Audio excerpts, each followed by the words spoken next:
It's almost time for the stars of All Elite Wrestling and the stars of New Japan Pro Wrestling to collide this Sunday, June 26th in Chicago, and see who at the end of the night will establish brand supremacy. Which company will be standing tall? Let's talk about it, shall we? I'm John Renton with my AEW versus New Japan Forbidden Door 2022 predictions. Let me know your predictions in the comments, please. They had a couple matches on tonight's Rampage to bring the grand total to 12, 3 on the buy-in, and a grand total of 9 on the main card. I really hope this doesn't drag like some points of Double or Nothing did, which I think is still going on in some alternate universe and possibly in this universe. There were some good points of that show, but really, that a pay-per-view cannot be that long again. I don't care what company it is. So, I will say this. It could either be like Starrcade 1995, which had its moments, but was also a bit weird. Maybe we'll get something like, Eddie Guerrero versus Otani. Or we could be in store for the WCW versus New Japan Super Show. Hey, maybe we'll get something like Sting versus the Great Muta.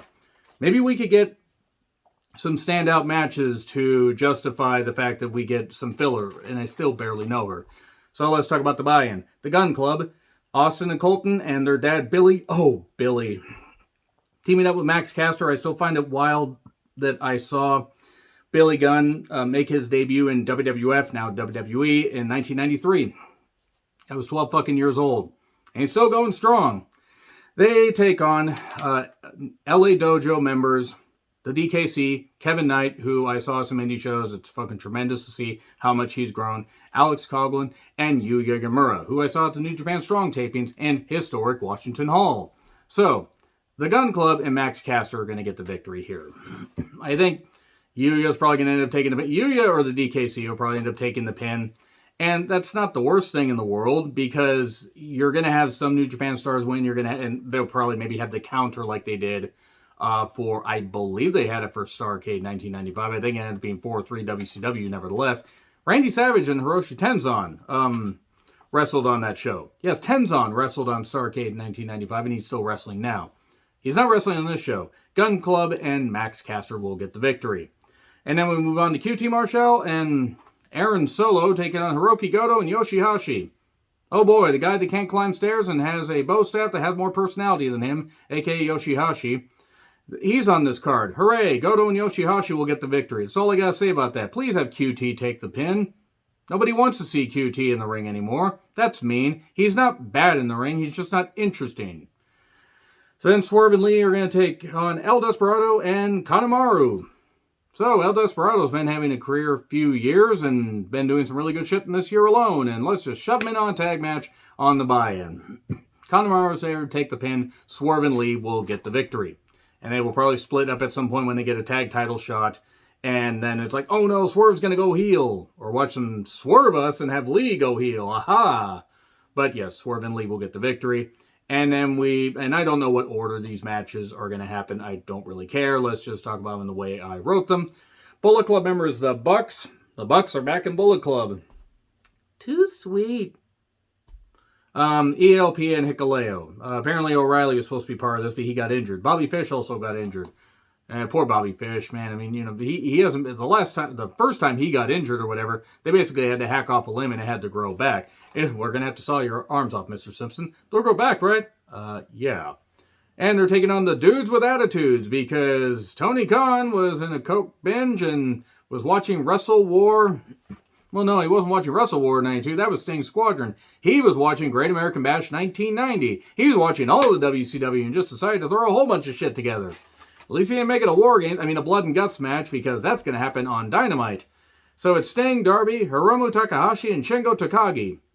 2 members of LIJ teaming with Sting, who, man, Sting at this point, I know, I bless Sting for wanting to still wrestle, but he can't sell anything because he's Sting-vincible. I don't know who's going to take the pin here. Probably ELP. The Dudes with that, they almost have to win. Darby could take the pin, but I do not see Hiromu or Shingo taking the pin here. I just don't fucking see it. Nevertheless, it's at least going to be cool to see Shingo and Hiromu in an AEW ring. And then we get Jericho, Minoru Suzuki, and Sammy Guevara with likely Ty Conte at ringside, because that's what we fucking need. Taking on Eddie Kingston, Shota Umino, and Wheeler Yuta. Jericho, Suzuki, and Sammy are going to get the win, and Suzuki will hopefully choke out Jericho afterwards, or choke out Sammy, and Gotch pile driver him right in front of Ty. And then she can see that Sammy can land on his own neck or can be dropped on his own goddamn neck. And see the choices you made, you stupid twat. I think Jericho, Suzuki, and Sammy are going to get the victory. But Suzuki should choke out Jericho and choke out Sammy just because. For he is Minoru Suzuki, and we will praise him. If we don't praise him, he will probably kill us. And then make us pick up our litter. And then also be very nice to fans. Suzuki is an interesting cat. And also an interesting wrestler. Moving on from that. Zack Sabre Jr. taking on the newest member of the Blackpool Combat Club. It's not going to be Bryan Danielson because he's injured. It's going to be somebody that Bryan Danielson chose. If it is not Cesaro, they fucked up. People say they might be Johnny Gargano. Yes, but it should be Cesaro. Cesaro would fit in better. Because we don't know how long Bryan Danielson's going to be out. And I'm sorry, Gargano, as part of that group, no. It should be Cesaro, so watch it be Gargano. I am going Cesaro, and Cesaro's going to get the victory. And that's not the worst thing in the world, because Zack Sabre Jr. could take a loss, and Cesaro versus Zack Sabre Jr. would be pretty goddamn good, and considering that, yeah, it could have been Gresham, but Bryan basically said, well, it's not going to end up, it's going to end up being somebody making their debut, and Gresham's already been on AEW programming defending the Ring of Honor Championship against Dalton Castle. I believe it Battle of the Belts 2, Electric Boogaloo. So yes, Cesaro and Zack Sabre Jr. will have a teardown match, and Cesaro will get the victory. And then head to Blood and Guts. Thunder Rosa versus Toni Storm for the AEW Women's Championship. And I love me some Toni Storm, and I love Thunder Rosa. What a fucking talent she is. I want Thunder Rosa to win. I'm going with Thunder Rosa to win. Because if they screw her out of the championship and like, oh yeah, you've had it for 3 months, we're just going to have you drop it, that'd be really fucking stupid. You need to have her run with it, at least until All Out. I'd have her run with it until Full Gear. Give her proper title defenses. Toni can even beat her at Full Gear. You could do that. But just have Thunder Rosa win. Give them 12 to 15 minutes. Let them do what they do. Tony's incredible in the ring. Thunder Rosa's fucking incredible in the ring. Just let them do what they do. They will do some great goddamn shit and tear the fucking house down. I can't wait for this match. And if they have a bunch of bullshit interference from people that have nothing to do with the goddamn thing, it's going to be fucking ridiculous. Just let the women tear it up like only they can.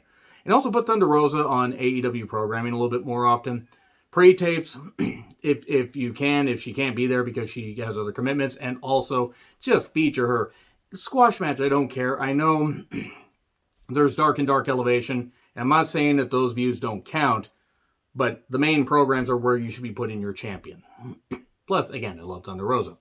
So it's FTR, Cash and Dax against Rapogni Vice, Rocky Romero, and Trent. Taking on the Great Okab. The Great Okan, all hail the Great Okan for stopping that stupid fucking criminal, that piece of shit that should be slaughtered in the streets. And, not Okan, but the person he stopped. And Jeff Cobb. It's a winner-take-all match for the Ring of Honor and IWGP Tag Team Championship. Please have FTR win. I'm picking FTR to win. I'm not even against the idea of Okan and Cobb winning. Just don't have FTR take the pin. Because that's pretty much why Rocky Romero or Trent are there. I would have FTR win, have them show up, have them be in the Tokyo Dome. I'm not saying they need to even hold the titles that long, but just have them be in the Tokyo Dome to have a teardown match against Dangerous Tekkers or something. Do something. Have them face off against Guerrillas of Destiny. Do something good and just let FTR tear it up like only they can. And I love Jeff Cobb as a single, and I don't even mind his team with Okan now. But since they're going to be in the G1, I feel they're going to drop the titles here, and FTR are the perfect choice. Then Miro versus Malachi Black versus Pac versus Clark Crocodile Connors, because Tomohiro Ishii was unfortunately injured. It's the All-Atlantic four-way match. Miro's going to win, probably pinning Crocodile Connors. I'm disappointed we won't get Miro versus Ishii. Fuck, I wanted to see that. The man with the neck of sand, as he put it, and also the man with no neck. But Ishii, hopefully he recovers in time for the G1. Connors will take the pin. Miro will get the victory.